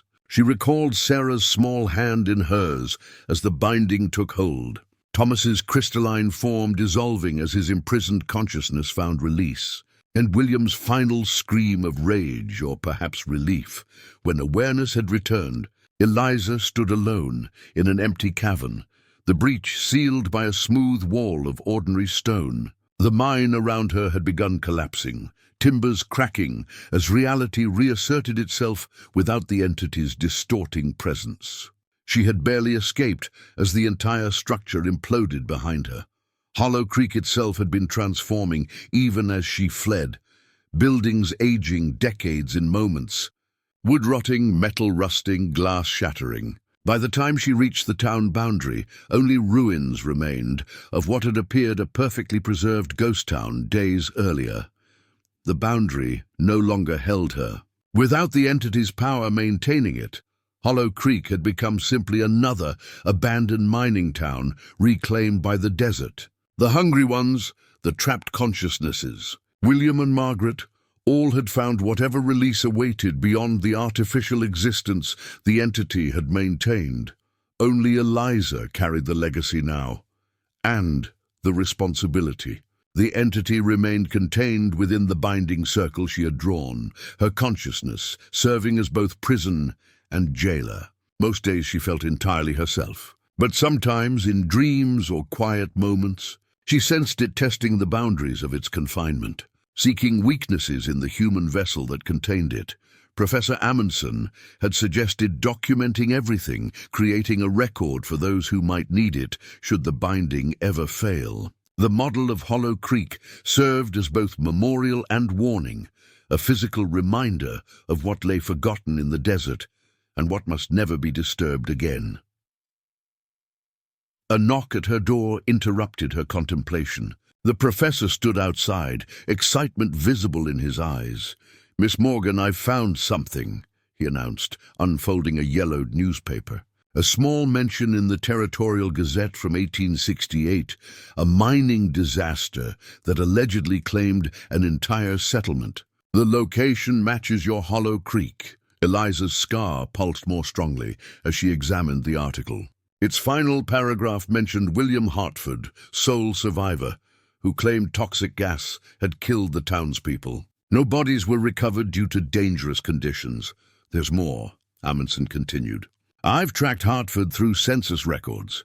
He established a new life in San Francisco, married a woman named Margaret Sullivan in 1873, had 2 children, Thomas and Sarah.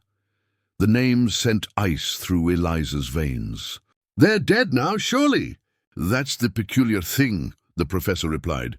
"The family disappeared in 1925, the same year you encountered them in your Hollow Creek.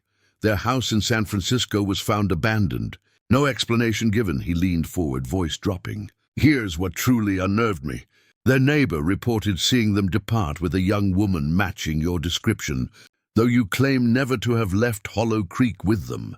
The entity stirred within Eliza's consciousness, vibrating against the binding circle inscribed in her very being. For a moment her vision doubled. Copper Falls overlaid with somewhere else. "Somewhere familiar yet wrong, Professor," she said carefully. "I believe we should speak no further of Hollow Creek or the Hartfords." She closed the model town's hinged lid and secured its brass latch. Some doors, as Robert Hartford had written, were never meant to be opened.